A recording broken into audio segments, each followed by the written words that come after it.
Greetings, dear ones. I'm Kryon of Magnetic Service.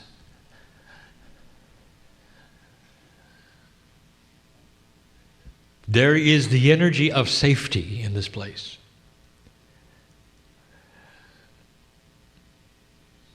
And all the things that follow in this message today are about human beings, old souls who listen and must buy off, that is to say, agree with those things that are literally changing the paradigm of their reality. And so the day has been filled with examples of thinking differently. We have given you message after message since the first of this year, indicating how things are different, asking you to look at something we are calling a recalibration of all things. I speak to you right now in a linear fashion through the experience that my partner has received over the years of intuitively passing the things that I have to say and standing out of the way. You still have his filter. For if channeling is a result of spirituality through a human being, you still have the human being's filter. The culture, the language, the thought processes. Part of channeling is learning to step aside and allow. It has never been a takeover. That would be something you would call possession, and it is not that. It is a meld given in love to pass information, energy, and communication. And I tell you this because in these lessons that we give now, they are difficult to communicate. If you have not experienced a certain kind of reality, then it is difficult to speak about that reality. And yet I do today. I give a message here which is in two parts, but each message is complete by itself. I have told my partner to make the two parts together so that those either present in part 1 or 2 will be able to participate in both. So this message will be complete into itself, and tomorrow's will be as well. But when you put the two together, they are greater than the sum of their parts. And this is the third language at work. There is more to the story than the words I am speaking. It comes from the energy that is here now, that we invite you to experience even as I talk to you. These things are meaningless without the thickness of the love of God which sits upon you. God being that which is the collective of you when you're not here, and all those in the universe who know who they are. God is not a singular energy. God is a soup of divinity, difficult to describe to anyone in 3D, but which exists in a way that is palatable to the three-dimensional mind. And it moves in this room among you,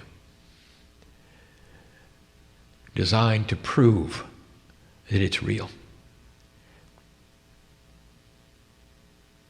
If you have an open consciousness to these kinds of things, dear one, you'll already understand that your body recognizes what's going on.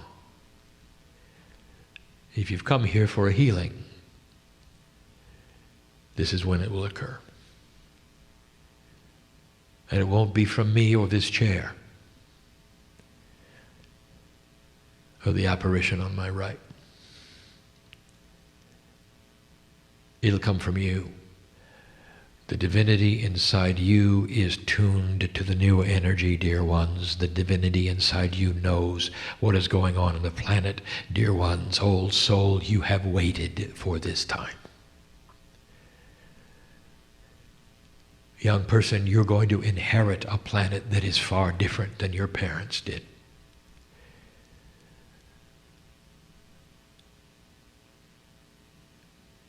And the energy is afoot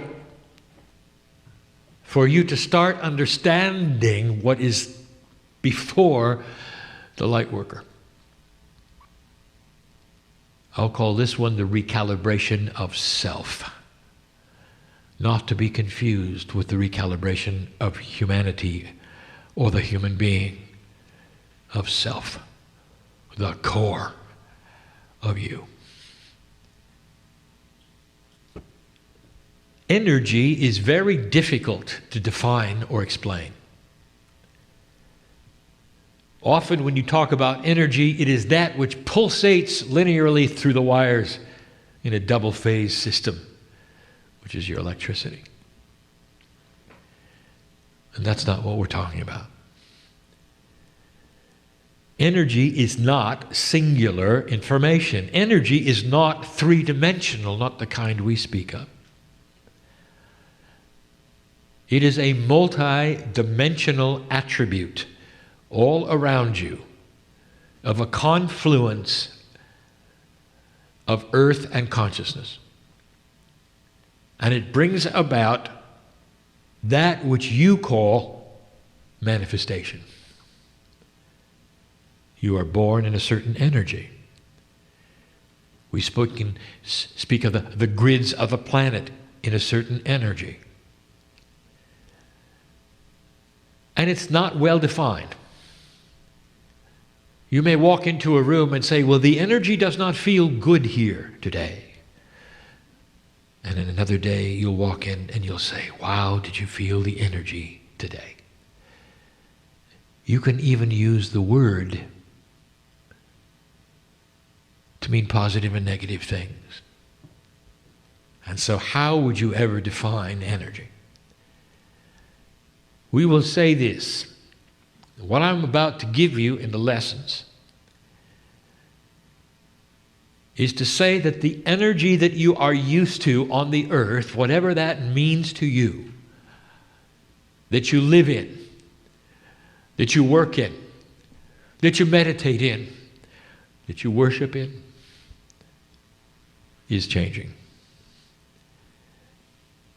And this affects what you consider to be normal.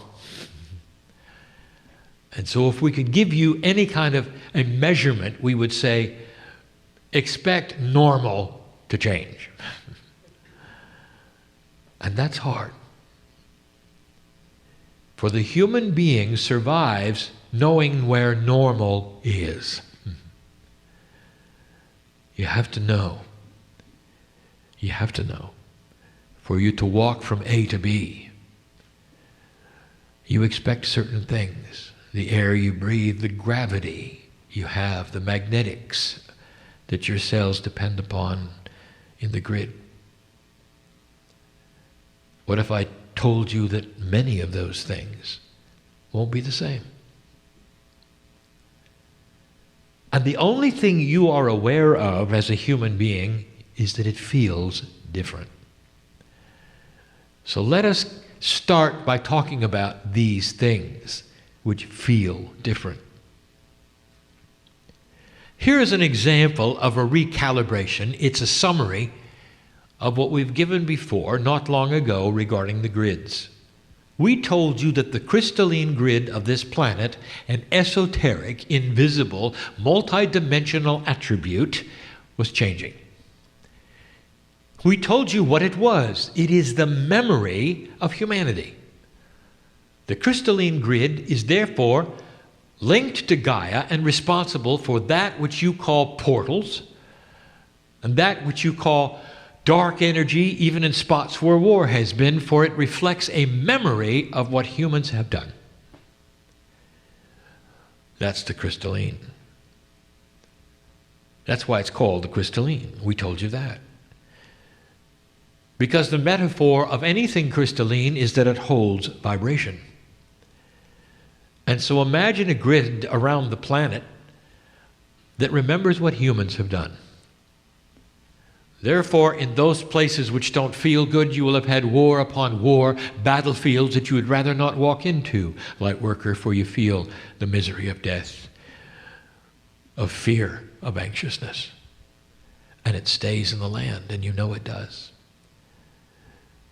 Just like there are portals of healing and joy, of what my partner even calls the womb of Gaia, a place where you can go and bathe in the thickness of what the crystalline grid has created that you will put there.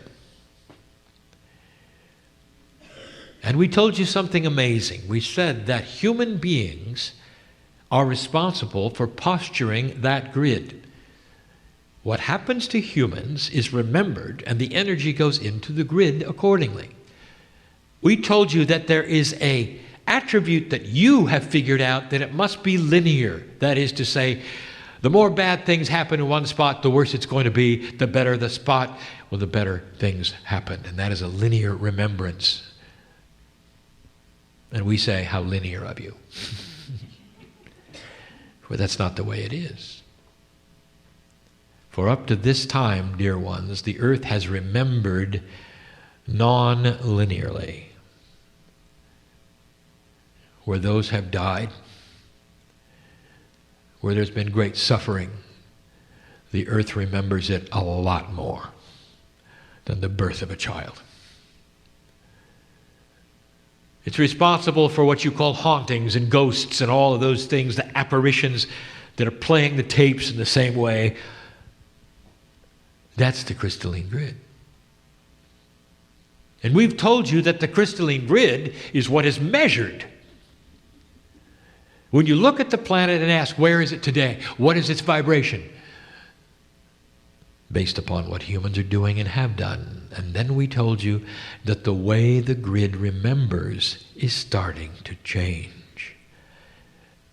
And now you have that answer.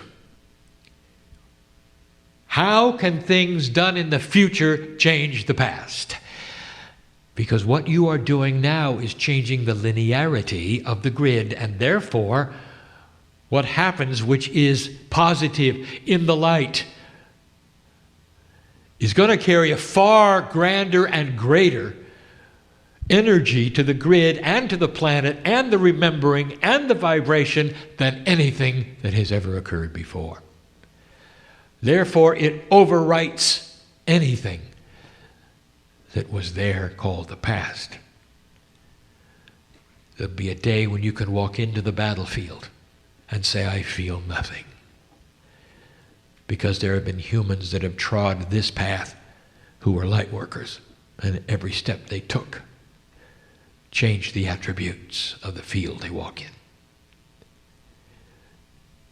And that's out of the purview of your reality. You're not with me on it. You want it to be linear, and it isn't. So we're saying there's a recalibration of self. That is to say, what you expect is real. You couldn't get any more personal than this. Imagine a situation where oil does not float to the top when mixed with water. And you would say, but it always does. It has to. It's molecular bonding. It's density. And it always floats to the top. What if we said there come a day when physics itself may actually alter the reality of everything that you've known? What if oil was closer to the density of water? And therefore, it would simply lay there in the middle. And if it did, you would say, that's spooky. you'd say something is wrong with this. Others would say, well, it's simply a lava lamp. That's a Kryon joke. But you wouldn't understand it. And that's the point. If something could change to the degree that it upsets everything that you expected or knew about, or thought was accurate and true, based upon your survival and what you've learned on the planet, how would you deal with it? Could you recalibrate yourself and say, I understand it used to be one way and now it's another, and move forward? Or would you look at it and say, I wonder when it's going to return to the way it was? And this, dear ones, is the crux of this message. For as the energy on this planet shifts, even the old soul will be tempted to say, it's wonderful, it's good, I love it, I'm going to work with it. And then in their darkest hours, they're going to say, and when will it return to what it was? Because you grew up in an energy where the duality was one way, and now it's starting to be another. And we bring up the point of who the light worker is. The recalibration of self is going to be the recalibration of self-worth. And we've said it briefly before. But the light worker is afraid of the dark. Because the dark has beat you up every lifetime, hasn't it? And so we sit in a room of old souls who've come into this life. Most of you, not even one, really. Oh. My partner is overwhelmed every single time I go here. You came in without knowing this was going to happen. You're okay with it. You're in 2012, 12 years after, you wouldn't have been here otherwise. You realize that.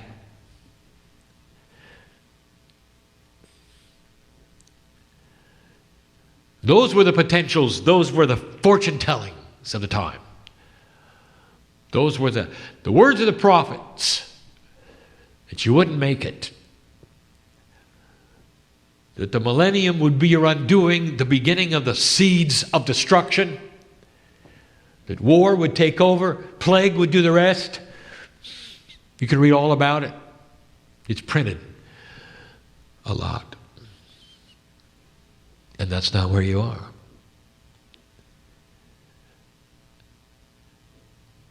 When I first came in, slightly later than the harmonic convergence, I told my partner I was here because of what humanity had done. I told my partner I would not have been here otherwise, for there was been nothing to teach, that you would not have made it. Those who were astute, who felt the Kryon energy come in, knew why it was here. A whole group coming to share to humans, to be their cheering section, because they had turned it around.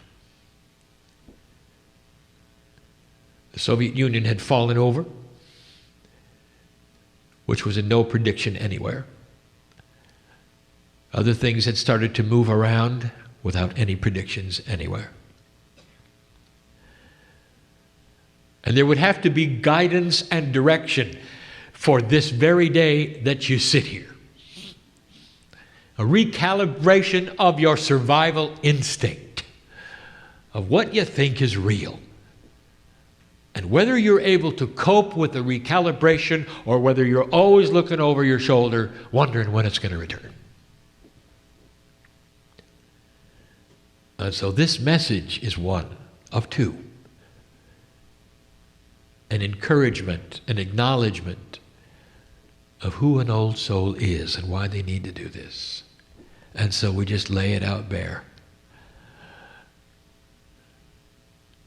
The oldest souls in here have been through the worst of the worst. And every lifetime written upon your DNA carries engrams of emotion. You came into the world expecting it to do what it always did. As soon as you started awakening to the truth in the past, you'd have to hide. You might have blocked this from your memory, but I was there, and so was your higher self. Some of you, not too far from here, were burned at the stake.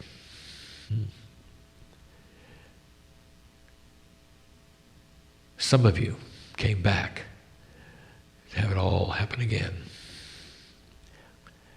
How many lifetimes does it take, shaman,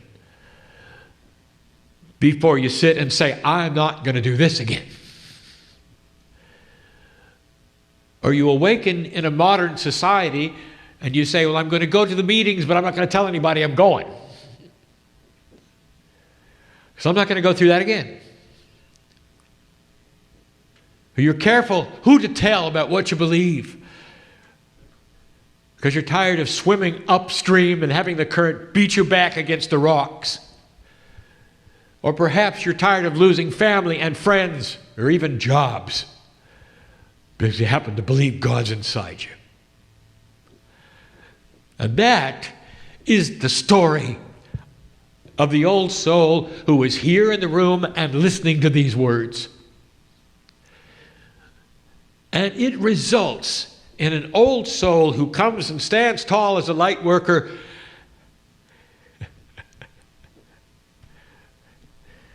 and lacks self-worth. And that's an oxymoron.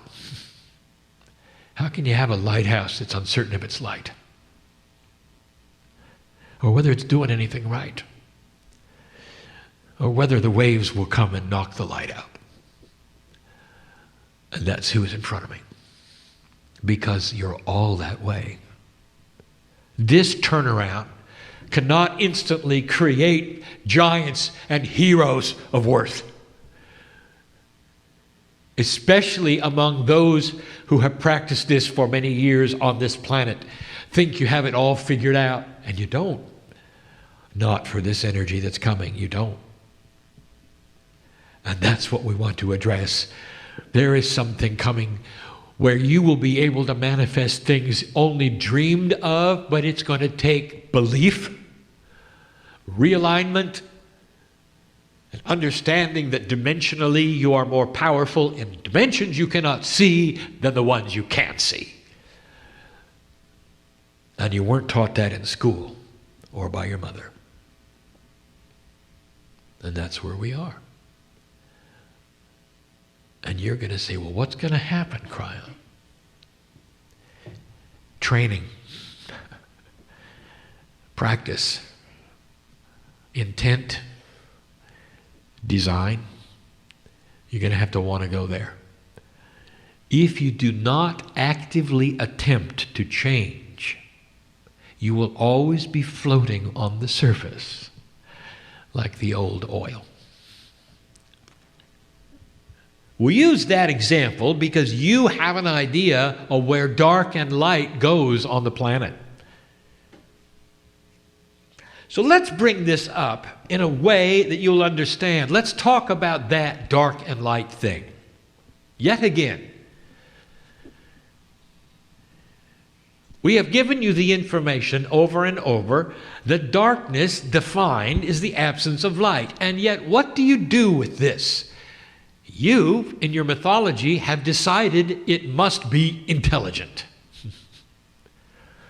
There has to be a consciousness behind darkness. And because you have decided there is, therefore, you fear it. Never understanding that it will flee from the light. You still don't believe it.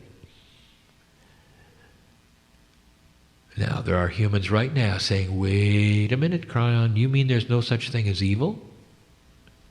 I didn't say that. Because this is difficult for you to understand. When humans take that which has no light and apply it to a consciousness of their own design, it becomes human evil design. Now, it has consciousness because a human put it there. But alone, there is no entity out to capture your soul. Period. There is only a balance of dark and light. What humans do with it gives it, therefore, its manifestation. And you're used to a certain balance on the earth. It's not intelligent. That's the first thing that you have to learn, light worker. There's no force against you. You don't believe it. You've always been taught there is.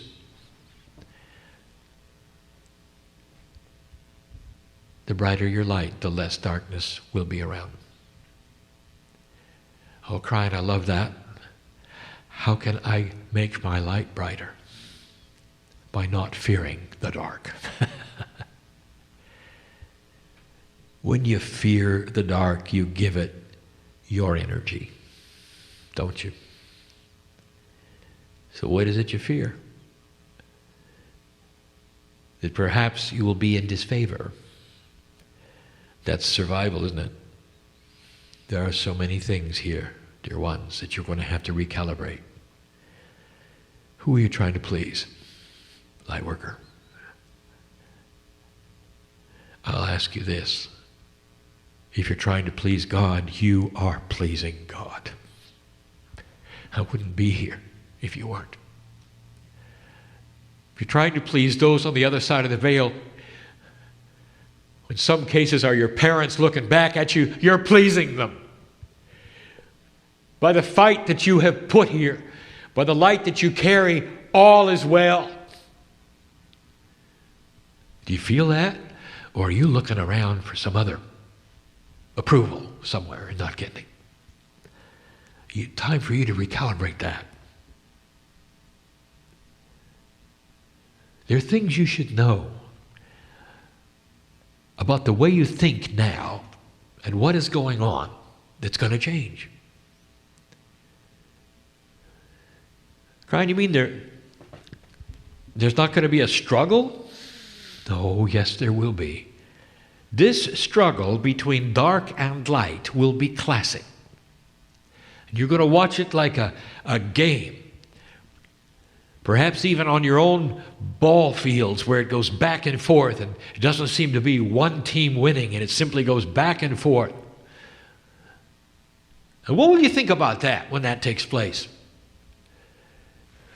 In your heart of hearts, what are you going to say? Well, we failed. Nothing is happening. And that's because, dear ones, all you are willing to look at is the three-dimensional game field. You're not looking at anything else that might be happening under it or above it. Maybe it's simply a push-pull engine that keeps you busy while something else is happening somewhere else. What if you're a piece of the puzzle working it for something else to happen somewhere else? What if you're a placeholder on this planet? Hard to describe. This is the battle between dark and light. Well, Kryon, if darkness has no intelligence, how does it battle us? Here are some attributes of the darkness I wish to share. Number one, it's dark. Number two, because it's dark, it cannot see what you're doing. It's stupid. And that is your advantage, for you can see everything, and this energy of darkness simply is an energy. Like gravity is an energy, like magnetism is an energy. When you see magnetism work, and you see things come together which are magnetized, do you look at them, give them names and consciousness? Only because they moved from one place to another, attracted to one another? You do not. You say, this is physics, it's energy. It moves here to there, like oil and water. is energy. And oil floats because of its density. It's lighter than water's density. And dark and light have these kinds of attributes. The only difference is, in the new energy, you are a light creator. Therefore, you are changing the density of the planet. You see what I'm saying? Therefore, the balance of dark and light moves accordingly. It's not smart. It moves out of the way because you were there. And if you don't believe it, you're always going to be tiptoeing around, wondering if the dark is going to get you. Oh, dear light worker, this is the message of today's channel. And tomorrow, I'm going to itemize some of the things that you will see that are dark. But the biggest one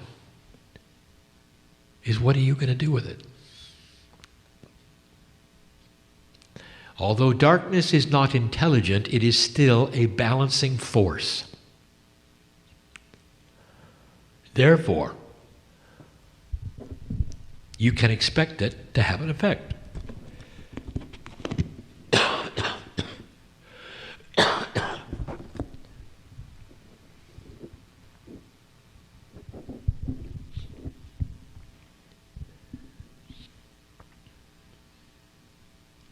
When you fall off a cliff, who do you blame?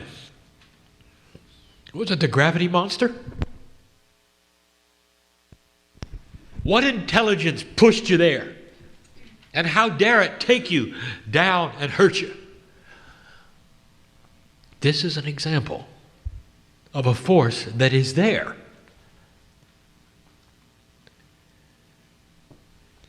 But unlike gravity, dear ones, this particular balance on the planet is a multi-dimensional, elastic, dynamic thing.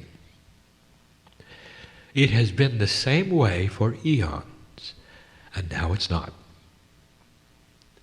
It is moving accordingly to the energy that you have chosen to create. It is your fate. But unless you readjust to your power, nothing's going to happen. Are you going to simply wait for the young people to do it? And if you do, it may still happen, but it's going to take a lot longer. And so we close this message with this advice. Be circumspect with what you think things are, because the way they are may be much different, and you may have so much power over those things in your life you feel you've never had power over before. And if you fear anything, darkness has won. And that's the balance we speak of. Difficult to explain this in non-three-dimensional terms. My partner is even sitting here wondering if he's done a good job. And I will say to him, the job has been adequate. The recalibration of the light worker is described as the light worker discovering their real light. That it's there, that it belongs there, that this is their time, that they can turn it on. The darkness will have no chance of existing anywhere around them as long as they illuminate themselves. Let divinity shine through each of you as you walk on this planet and understand these things. For they're eminent. They're needed to be heard. And this is just one of the things we are asking you to do. You want to know why you came? This is why you came. It's not to do, it's to be. It's to be light where darkness used to be. And this is the message of the day. I am Kryon, in love with humanity. And so it is.